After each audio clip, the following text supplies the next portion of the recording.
Okay, I'm just going to be honest with you all. I have done a few takes of this video trying to be so polished, trying to say everything perfectly the way that I want to, and it's just not working.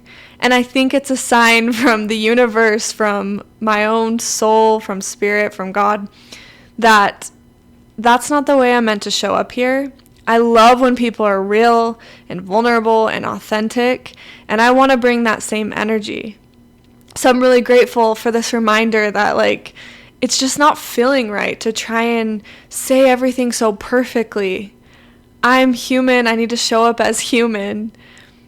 So I just wanted to start off really raw with you all, that there's so much I want to say, and yet I'm sure I'm going to fumble. I'm sure I'm going to say things wrong, but I promise you the messages that I have, there you go, they are so dear to me and so important to me and come from real life experiences.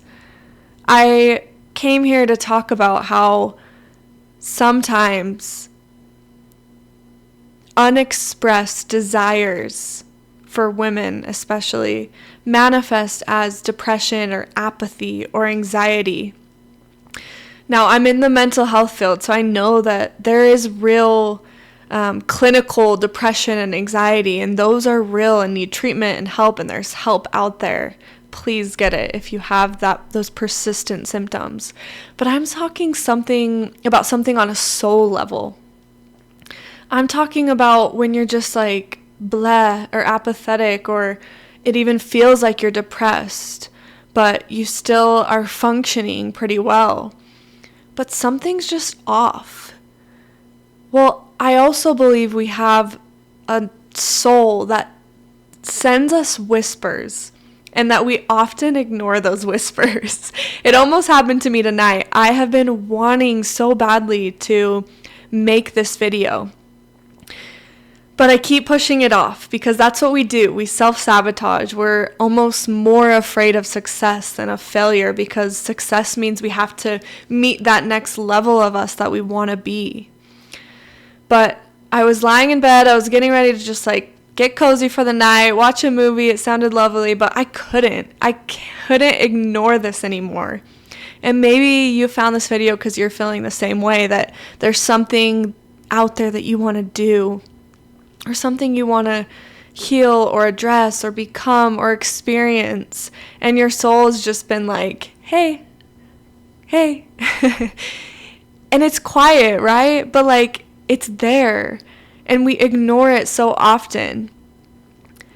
But I think what happens when we keep ignoring it is that we can start to feel apathetic or depressed or anxious or just blah. And we might think, maybe I need to get treatment. And of course, again, there are times when that is the case. But I think there are times when we need to, dig deeper on a soul level, do some soul searching, and think, what am I pushing down? What am I know that I want to do and I'm just not doing it?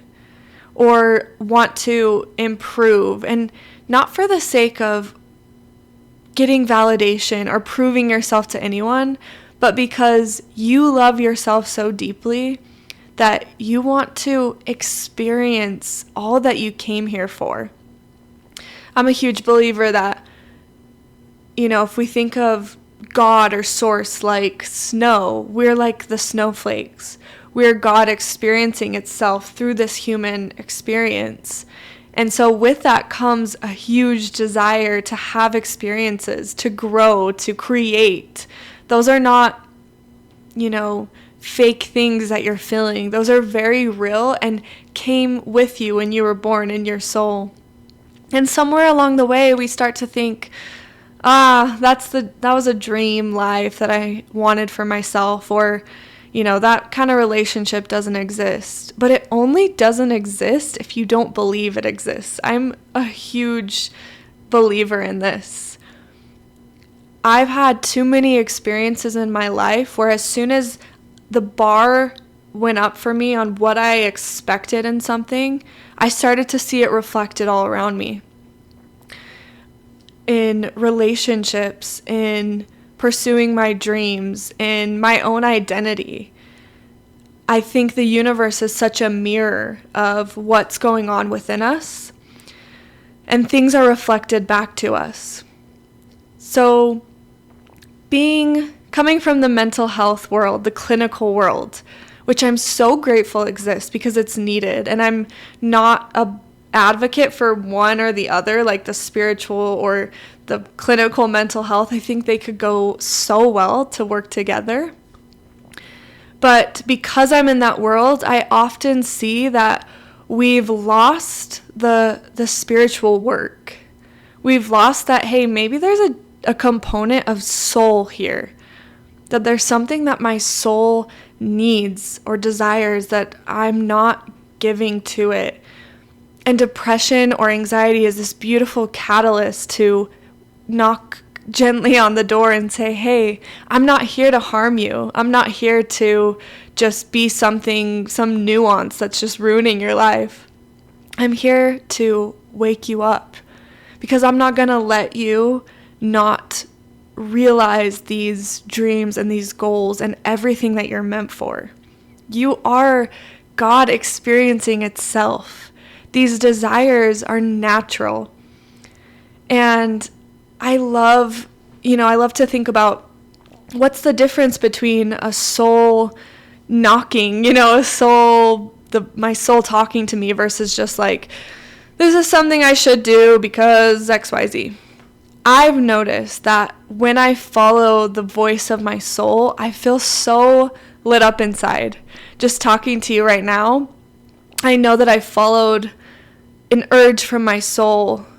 That's something that's part of my path because I feel energized by this. And when I do things just because I feel like I should, I feel drained, I feel exhausted, I feel like my energy just gets depleted, I feel apathetic. And it's really easy to write that off as a bad day, or, even like maybe it's a clinical thing. Sometimes it is, right? Like we talked about. But sometimes it's, hey, there's more for you. There's so much more for you. And I believe that God, source, your higher self, whatever language you use, wants to give it to you, but it can only meet you where you're at, to the level of belief that you're at. I think my soul is urging me to do YouTube more because I have learned so much from women creators who are willing to talk about their real experiences and their real growth in life. And so I've seen that it's possible. And for a long time I doubted, could I be one of those people? But as I've gone through experiences in the last several years, I almost feel like it's not about me anymore. It's about sharing wisdom that maybe can help someone, because those women shared and it's changed my life. Again, I think the mental health world has so much good, and I'm so grateful for the resources. But I think it lacks hearing from real people who get what you've gone through, or who get the journey you're on, maybe are experiencing similar things, where we get to just like listen and learn from people now. And I just want to be a part of that. I think that's so beautiful. I'll tell you, one of my soul urges right now is eating more balanced, more whole foods, more healthy. I went through a long journey of disordered eating, of body hate and shame, and, going from restrictive eating to binge eating. And it was a very long journey. And it took a lot of time and inner work and deep soul reflection to heal from that. And I think I've finally gotten to the point where I can have a good relationship with food and also want to eat well, not because I'm trying to look a certain way or prove anything, but because I'm so much more embodied that I'm able to realize what foods leave me feeling good and what foods leave me feeling really crappy. And I'm really grateful to be here because I've followed those urges, those, not even urges, soul nudges, I would say. And I notice such a difference when I eat one way versus another. And it's not about creating rules around food again. It's not about being super restrictive. It's about doing it because I love my body. I love feeling good. And I'm able to stop and think, will this make me feel good? It's not even about really what the food is. It's just, how does this affect me? And I think that takes a certain level of self-love to to follow those soul nudges. Nudges? Is that the right word? Nudge. Yes. I've learned a second language, and ever since then, sometimes English just gets confusing for me. I used to be way good at it, and now I'm like, but you know what? I'll take the difference because I've learned Portuguese. My husband's Brazilian, and anyway, it's been such an amazing part of my life. But yes, those soul nudges sometimes challenge us deeply and challenge beliefs we have about ourselves and cause, really ask a lot of growth from us. But what's the alternative? I'm coming here to tell you, just follow one of them. Put your first foot forward and have that courage because it feels so good and so right. And you didn't come here to run away from those. You came here to follow them, to pursue your destiny and what you're here for, which I think sometimes when we suffer deeply with things like depression or anxiety or apathy or whatever it may be, it's because we have such a big purpose ahead of us. And that can look so different from person to person. But I'm a huge believer that our suffering is not for naught. It is sometimes the biggest catalyst to our purpose, to that light that's inside of us shining so brightly.